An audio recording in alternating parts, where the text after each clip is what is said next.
जय श्री राम। रामायण गाथा की तृतीय अध्याय में आपका स्वागत करता हूँ। ताड़का वध के बाद विश्वामित्र राम और लक्ष्मण को ऋषि गौतम के आश्रम में ले गए। ऋषि गौतम की एक दिव्य सुंदरी अहल्या नामक पत्नी थी। एक बार जब ऋषि प्रातःकाल स्नान के लिए गए थे, तभी इंद्रदेव ऋषि का भेष धारण करके कुटिया में प्रवेश किए। तब अहल्या उन्हें पहचान नहीं पाई। जब ऋषि स्नान से लौटे तब उन्होंने वहाँ इंद्र को देखा और क्रोध में आकर इंद्र को श्राप दिया। इंद्र तो वहाँ से भाग गए, पर अहल्या भी ऋषि के क्रोध का शिकार बनी। उन्होंने उसे श्राप दिया कि वो पत्थर बनकर उसी आश्रम में हजारों सालों तक पड़ी रहेगी और अपने किए के लिए पछताती रहेगी। हालांकि अहल्या का इसमें कोई दोष नहीं था, क्योंकि इंद्र ऋषि के भेष में कुटिया में आए थे। तब विश्वामित्र के कहने पर राम ने उस पत्थर को अपने पैरों से स्पर्श किया। तब अहल्या जीवित हो उठी। इस घटना को अहल्या उद्धार के नाम से जाना जाता है। इसके बाद गौतम ऋषि ने उन्हें ग्रहण किया। इसके बाद ऋषि विश्वामित्र ने राम और लक्ष्मण को जनकपुरी मिथिला में हो रही स्वयंवर दिखाने के लिए ले गए। मिथिला के राज्य के शासकों को जनक कहा जाता था। उस समय के जनक राजा का असली नाम शिरध्वज था। ये वही विदेह साम्राज्य था जिसे इक्ष्वाकु के दूसरे पुत्र निमि ने स्थापना किया था। शिरध्वज के भाई का नाम कुशध्वज था, जो कि संशय राज्य के राजा थे। निमि के वंशज राजा मिथि के नाम से उस राज्य का नाम मिथिला पड़ा था। सीता और उर्मिला शिरध्वज की पुत्री थी, जबकि मांडवी और श्रुतकीर्ति कुशध्वज के पुत्री थी। वेदवती नामक एक कन्या देवगुरु बृहस्पति की नातिन थी और ब्रह्मर्षि कुशध्वज की पुत्री थी। उसने भगवान विष्णु को पति रूप में प्राप्त करने के लिए घोर तपस्या किया। एक राजा शंभु ने वेदवती को विवाह करने की लालसा से उसकी पिता का हत्या कर दिया था। एक बार राक्षस राज रावण वेदवती को देखकर उस पर मोहित हो गया और उसे विवाह के लिए प्रस्ताव दिया। वेदवती ने इनकार करने पर वो उसकी बाल पकड़कर उसका अपमान किया। तब वेदवती ने अपने बाल काट दिए और अग्नि में प्रवेश कर गई, ये कहकर कि वो उसके मृत्यु का कारण बनेगी। अगले जन्म में वो रावण के घर में जन्म ली, पर ज्योतिषों ने बताया कि ये कन्या उसकी मौत का कारण बनेगी और उसके कुल को नष्ट कर देगी। तब रावण उसे मारने के लिए आज्ञा देता है, पर उसे एक बक्से में बंद करके मिथिला की मिट्टी में गाड़ दिया जाता है। जब राजा जनक जमीन में हल चला रहे थे, तब उन्हें जमीन के अंदर से वो बक्सा मिला जिसमें वो कन्या जीवित थी। वही माता सीता थी। उन्हें भूमि देवी और जानकी के नाम से भी जाना जाता है।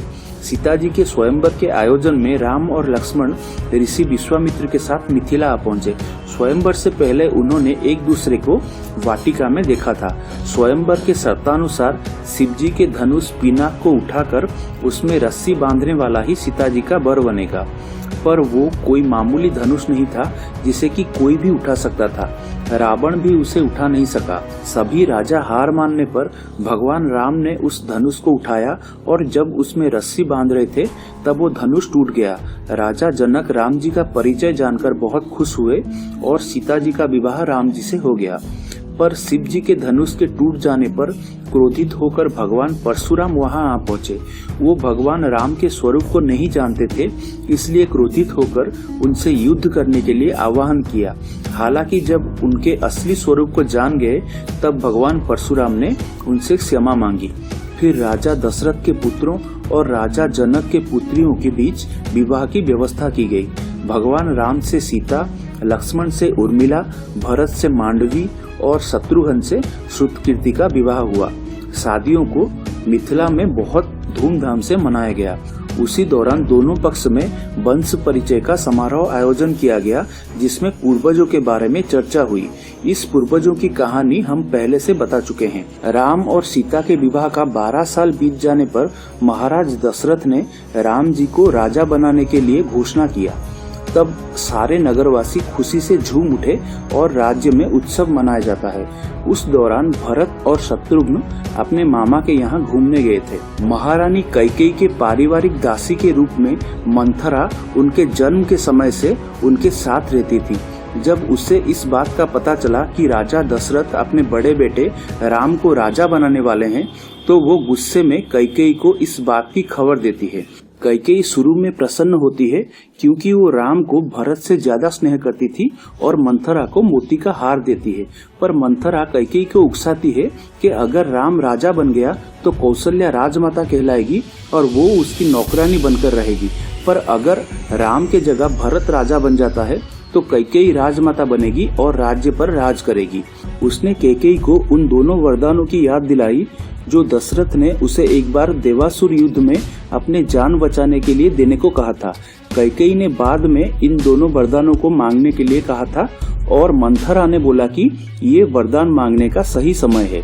वरदान में राम को वनवास और भरत को राजा बनाने के लिए बोलने को कहा।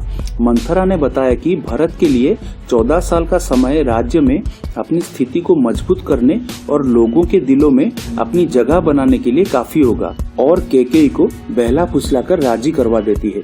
इसके बाद कैकेयी अपने सारे गहने उतारकर गंदे कपड़े पहनकर क्रोध का नाटक करते हुए रो रो कर कोपशाला में चली जाती है। जब महाराज को इस बात का खबर मिलता है तो वो वहाँ पर आते हैं और उसे सांत्वना देने की कोशिश करते हैं, पर कैकेयी उनसे 2 वरदान मांगने की इच्छा करती है। तब उसके कहने पर राजा सत्य करते हैं और उसे वरदान मांगने को कहते हैं। फिर कैकेयी बोलती है, पहला वरदान ये है कि भरत को राजा बनाया जाए, दूसरा वरदान ये है कि राम को 14 साल के लिए वनवास में भेज दिया जाए। ये सुनकर राजा दशरथ चौंक गए और उस पर क्रोधित हो उठे, पर सत्य के कारण उन्हें ये कदम उठाना पड़ा। उन्होंने राम को बुला भेजा।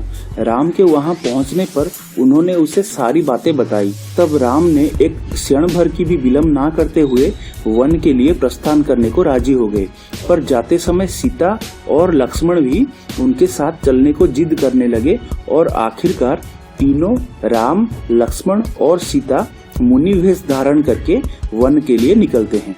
जय श्री राम।